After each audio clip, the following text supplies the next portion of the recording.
Who dat to the Who Dat Nation? Welcome to the Who Dat Say podcast here on the KB Radio Network, the podcast for your New Orleans Saints here on the KB Radio Network. I can't even talk right now.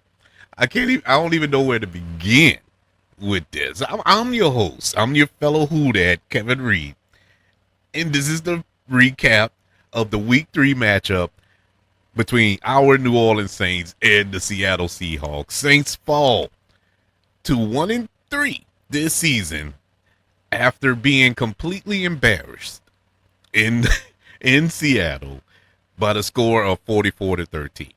Where do I begin? First, let's start off by saying this. If your bingo cards, if you had it in your pools, if you had a bet going on with a buddy, how long is going to be before Kevin completely spazzes out on this team this season after he has said repeatedly that he's not going to get emotionally invested this season? If you had it by week 6, you lost. If you had it the first game of the season, you lost. But if you was lucky enough to say week 3, you are, sir, ma'am, the winner. You won. I am done with Kellen Moore. It didn't take long, people. It didn't take long. This is inexcusable what just took place in Seattle, Washington. I don't care who was hurt. I don't care. This is a first-year head coach. I don't care. This is a second-year quarterback making his 10th start. None of that. I don't care. There is no excuse for going into any place, any other opponent's stadium, and looking that dejected the way that team looked today. Didn't care of the loss. Didn't care. I don't care. Saints can go 0-17 this season. I wouldn't care if they just put some heart into these games. The first 2 games I was willing to live with because at least I saw some fight. I saw some heart in those players that they actually was trying to win a game. They were actually putting forth their best effort. You know, in some places, no. You know, in some places they were a little skittish, but for the most part, they were playing to the best of their ability. It's just getting it together as a team. Going into this week's matchup, I gave the Saints a slim chance to win this game because I'm looking at all of the factors here. I'm looking at the fact that this isn't the old Seattle team. There's no Russell Wilson there. Hey, there's not even a Geno Smith there. There's no Beast Mode. There's no Legion of Boom. There's no DJ Metcalf and Tyler Lockett. You know, there's none of that there. Now, they're all NFL players, all due respect to those fellas, but when they had most of them pieces, the Saints were beating them, and that's when they were at their peak. The Saints, I think, won 4 in a row against Seattle.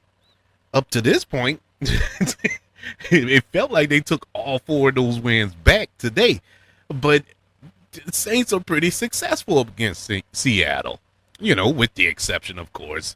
You know, they even showed a clip of it during the game. I guess they didn't have nothing else better to do. The game was boring, you know, but they showed the clip of the playoff game from 2011 when Beast Mode was born.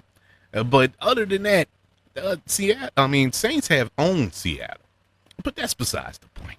When we get into this game, I didn't see not one lick of effort from this team.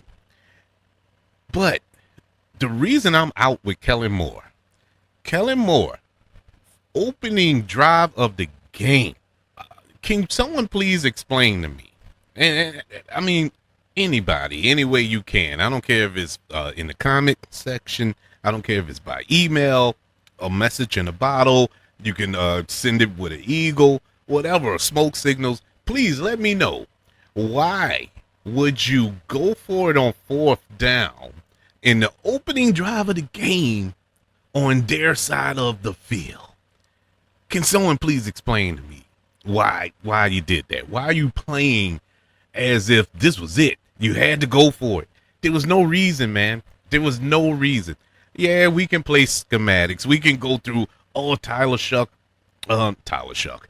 Spencer Rattler, he could have made that throw. He should have been able to make that throw to Alvin Kamara. Sure, he should have been able to, but he didn't, and that put us in the position that we was in. You know, then the special teams, Jesus, the special teams. You gave up a 95-yard punt return for a touchdown. Then you get a punt blocked that set up another touchdown. 21-0, and we weren't even halfway through the first quarter. But if that wasn't bad enough, I was willing to look past that, people. I was stuck in naive mode. I'm still like, okay, this is over. We're not going to win this game. But let's see some effort. Let's see some fight. Let's see if we can pull it within a possession or something, before the game's over. I'm not talking about in the first half. Just before the game is over. Because up to this point, I saw no reason. Well, how can I rephrase this? I saw nowhere where the Saints were going to be able to stop the Seattle Seahawks. And it isn't like I mentioned before, Seattle is this unstoppable team. They're not. They're not all that good. The best part of that team was all hurt today. Their secondary. We couldn't even take advantage of that. But anyways, I didn't see where we could stop this team. And so I knew that the Saints would have to ball out, would have to come out like they did against Arizona. That was a really good game. Really good game they played. They just came up short. To an extent, you could say against the 49ers. They didn't have that fire. I'm saying this. I'm saying that to say this. Kellen Moore isn't the guy. Not because we're 0-3 at this point. That was expected. Not because we got embarrassed here. That was bound to happen. Eventually, whether it's this week, next week, or whenever. It was bound to happen. So I'm not tripping on that. What I'm tripping on is the fact that this team is not prepared. They're undisciplined. And as they were sitting there, getting a foot shoved clean up their behinds in this game, there was nobody on the sideline upset. Nobody getting in anybody else's face. Man, we need to tighten up. Man, it's 60 minutes. The football cliches. Something. Not to say it didn't happen.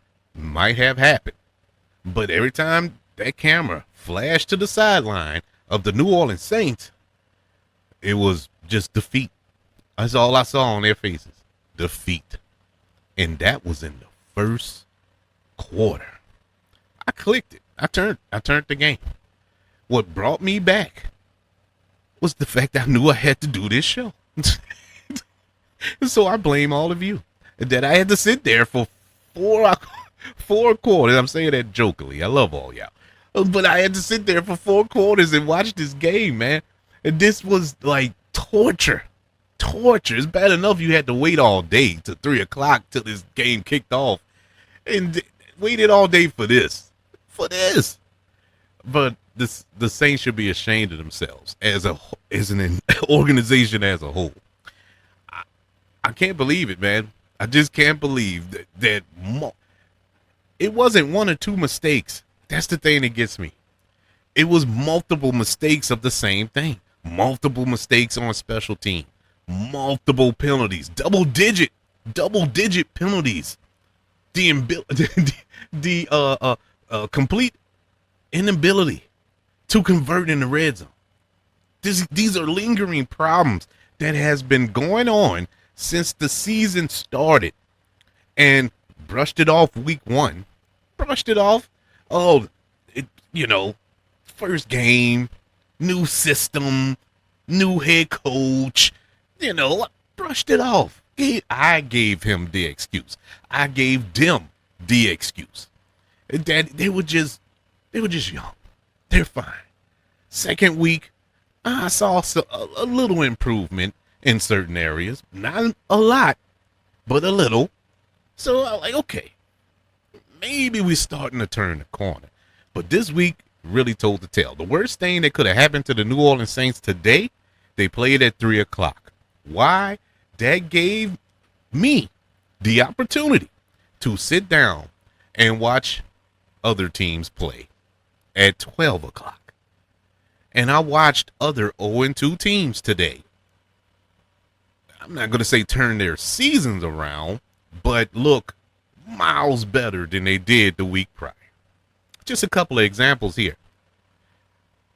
Carolina beat the living snot out of the Atlanta Falcons. Now, part of this, I blame myself, because I was sitting there laughing at the Atlanta Falcons being shut out by the Carolina Panthers.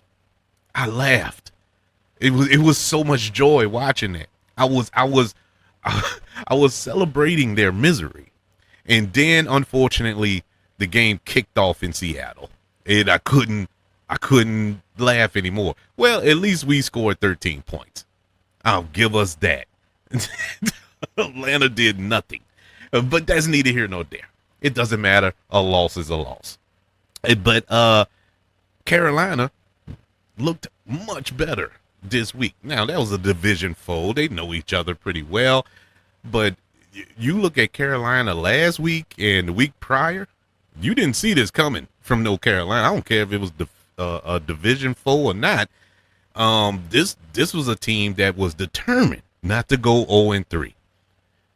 You look at the Cleveland Browns.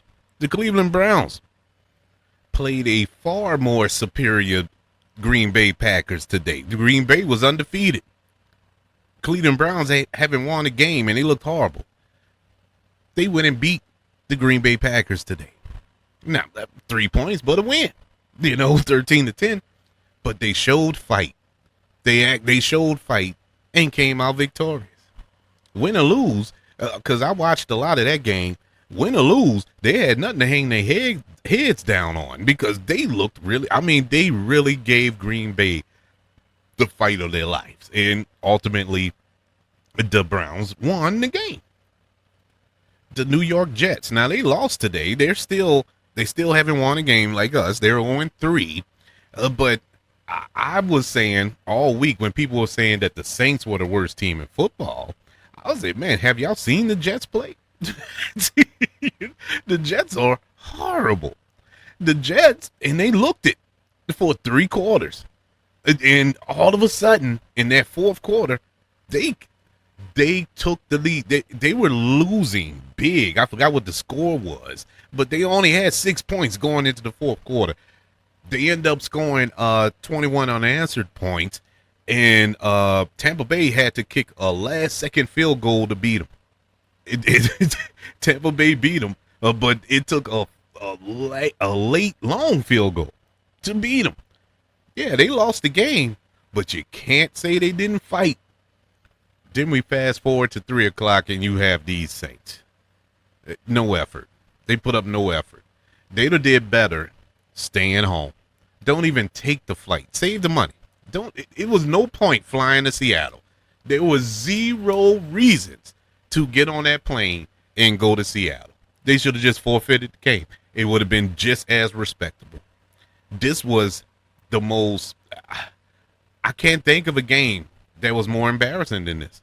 In the last 20 years, 30 years, I cannot think of a game as embarrassing as this, where there was 0 effort. 0. I mean, they got whooped in every facet of the game. Every offense, defense, special teams, out-coach. There is nothing. There is absolutely nothing you can hang your hat on to say that, okay, well, at least they did this good in this game. We can build off of this in this game. There is 0 reason to watch tape of this game this week. They should fly out to Buffalo. Don't even come back home. Just go straight to Buffalo and prepare for that game next week. Don't even act like this didn't even happen, because in my mind, it did. You did nothing. They did nothing. There is nothing to recap about this game. Nothing.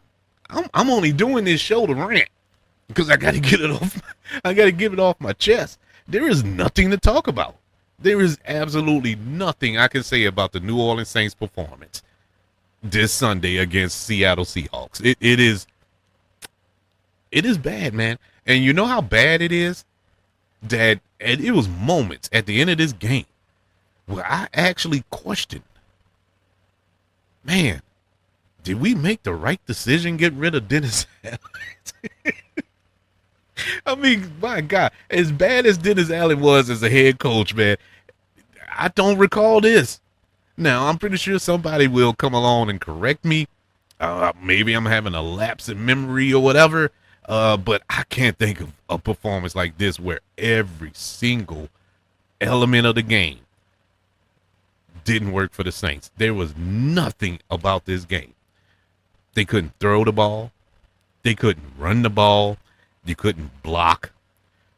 You couldn't line up right. They couldn't even block a punt. They couldn't even block, not a punt, a field goal attempt. They went and blocked the field goal, but they were offsides.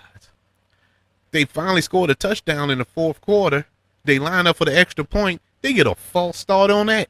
I mean, it was like they did nothing right. And it was nothing right about this game. Let's go through the stats. This is not going to be your typical recap show here, but I'm just going to go through the stats. I guess I'll do the grades now because it don't make sense to even linger on with that. You know how we do the grades. The grades, I grade the units of the team. We round them all up and do an overall grade of the Saints' performance against the Seattle Seahawks. Spoiler alert, it's not going to be good. Offense, F. Defense, F. Special teams, F+. Coaching, F. Overall performance, F. No need to go into it. It's no need to go. There is nothing. And I'm being sincere. This ain't even mad, Kevin. I'm not even mad. That's the crazy part. I'm not even mad. This is just like disbelief. This is more disbelief than anything. Unbelievable. Let's go through the stats. Let's do the game leaders. Beginning with passing yardage. Leading passer for the New Orleans Saints was Spencer Rattler. He was 28 for 39, 1 touchdown, 1 interception. He had 218 yards passing today. That interception was his first interception of the season. And Spencer Rattler did not have a good game. He did not have a good game. And y'all know that I'm a Spencer Rattler guy. This was a horrible game. And it weren't like the numbers were just super bad here. You know, aside from that interception, but that was him trying to do whatever. I don't know what he was looking at. But his accuracy was horrible today. If he was accurate on a few of those throws, Saints probably, and there was some throws that were early in the game, Saints probably make a push in this game. Probably get back into this game or it doesn't get away. But we ended up where we ended up. For the Seattle Seahawks, Sam Darnold had the exact same amount of yardage as Spencer Rattler, 218 yards. That was off of 14 of 18 passing and two touchdowns, no interceptions. This was probably the greatest Sam Darnold game of his life. He was at one point, I don't think he threw an incompletion. I think most of his incompletions came in the third quarter towards the end. You know, throws he didn't even have to make. But yeah, he was surgical. And didn't do much. Didn't really take any shots down the field. Didn't have to. He didn't have to. They had excellent field position the whole game. Leading rusher today for the Saints was Alvin Kamara, 18 carries for 42 yards. For the Seattle Seahawks, it was Kenneth Walker III, 16 carries for 38 yards and 2 touchdowns. Today, leading receiver for the Saints, finally, is a receiver, and it is Chris Olave, 10 catches for 57 yards. For the Seattle Seahawks, it was Smith Jumba. He had 5 catches for 96 yards and a touchdown. Sack leader today, Saints didn't register 1 sack. Sam Darnold can wear that jersey tomorrow, and he'll be all right. No sacks, but Seattle did get 1 sack today. That came from Murphy II, their defensive tackle.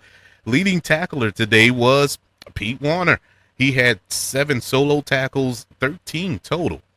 For the Seattle Seahawks, it was their cornerback, Josh Joby. He had 9 solo tackles and 11 tackles total.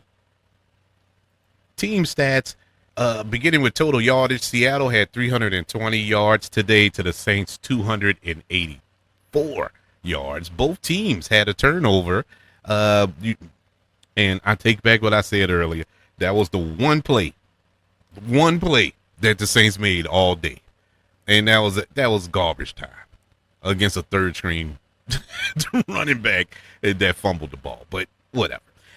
We got 1 turnover apiece. First downs, Seattle had 22 first downs. Saints had 21 first down. Penalties, Seattle had 8 penalties for 70 yards, which is bad. But it wasn't as bad as the Saints. 11 penalties for 77 yards. Third down conversions, Seattle 3 for 9. Saints 5 for 15. On fourth down, Seattle went for it 0 times. They didn't need to. They barely had third downs, as you can see, so you know they didn't go for it on fourth.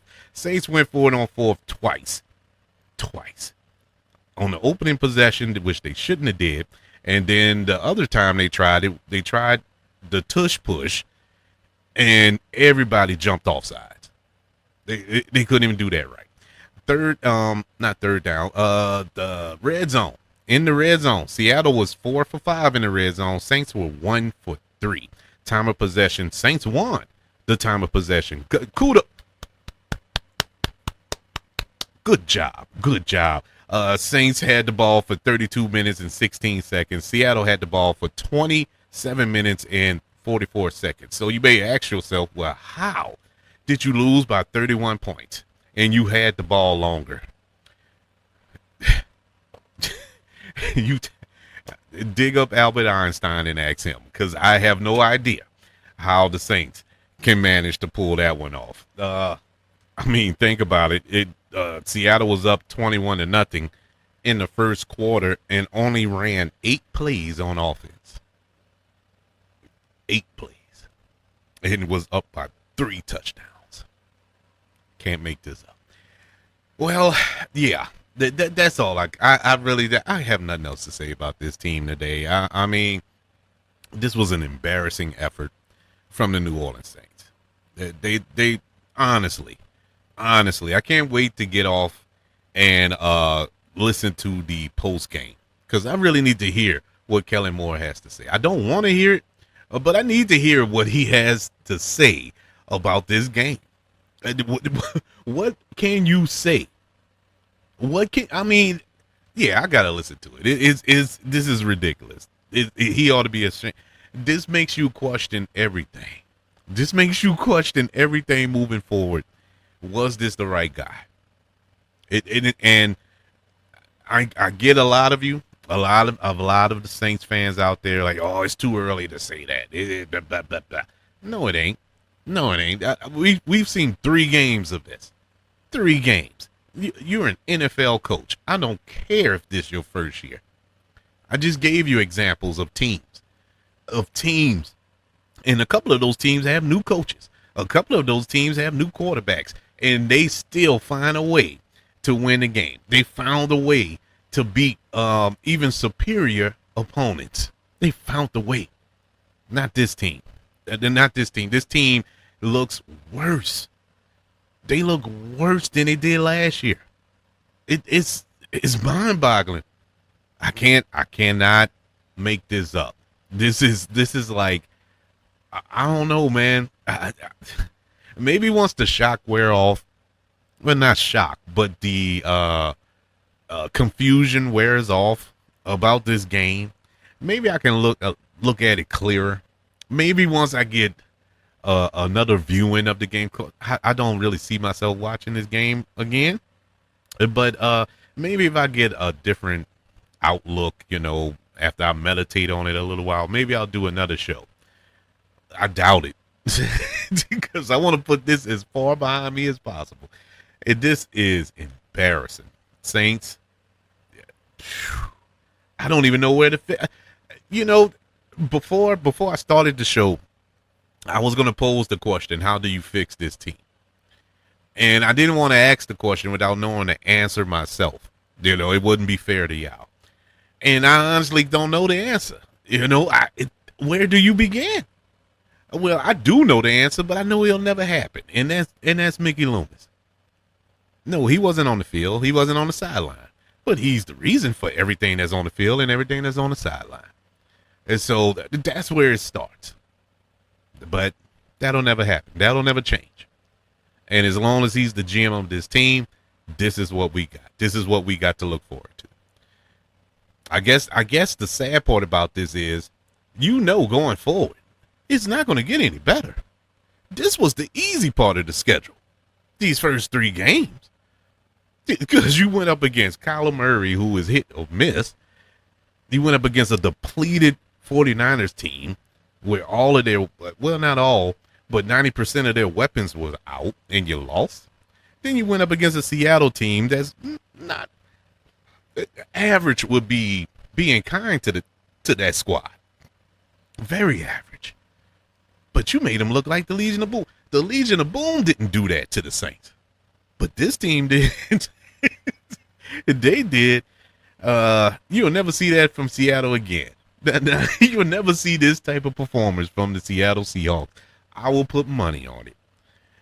I'm not saying they're going to win a game. I'm talking about they'll never demolish a team like this again. Anyways, I don't know where to start with this, bro. In a realistic sense, with what we have on the field and, with the coaching staff. And you'll have to change a complete philosophy of the team. You'll have to change a whole attitude of the team in order to end players. You have to be willing to dump some players. And when I say dump players, I'm talking fan favorites. I'm talking it's time to put a hook in Alvin Kamara. It's time to put a hook in Demario Davis, into Cam Jordan. Give these dudes opportunities to go somewhere where they can actually win, where they have a chance to actually win a championship. Because as long as they have that fleur-de-lis on their helmet, they will never taste that glory. I'm sorry. I wish it wasn't true, but unfortunately it's true.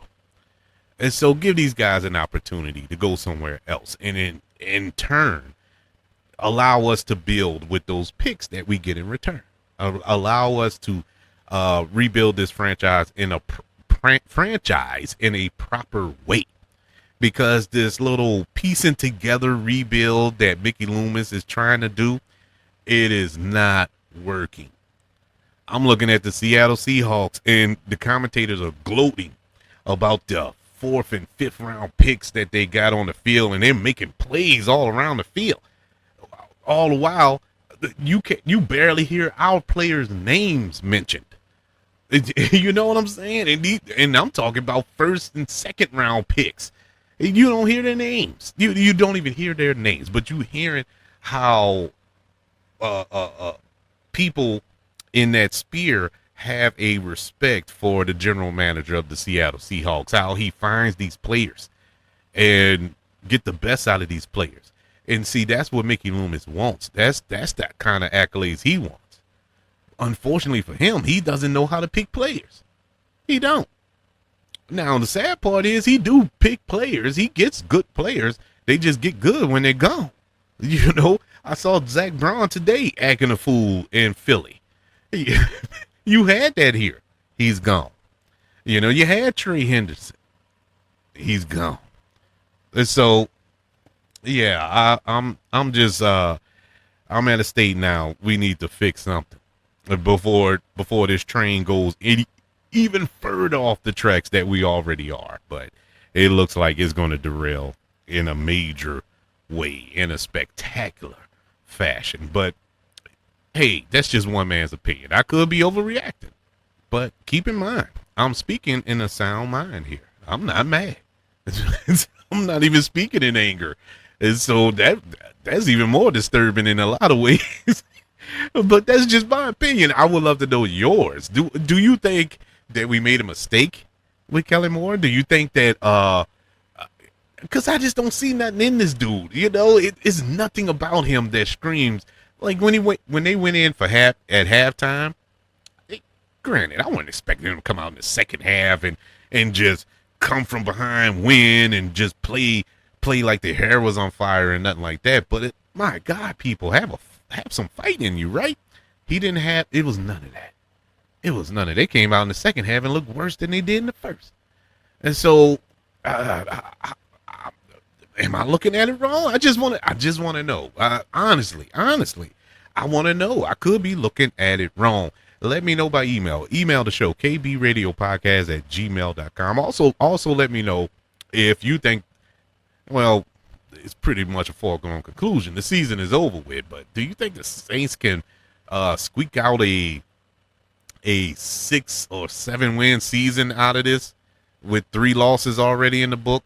I want to know that as well. Yeah, tell me by email. Also on social media, all the social media platforms. Just search for the KB Radio Network.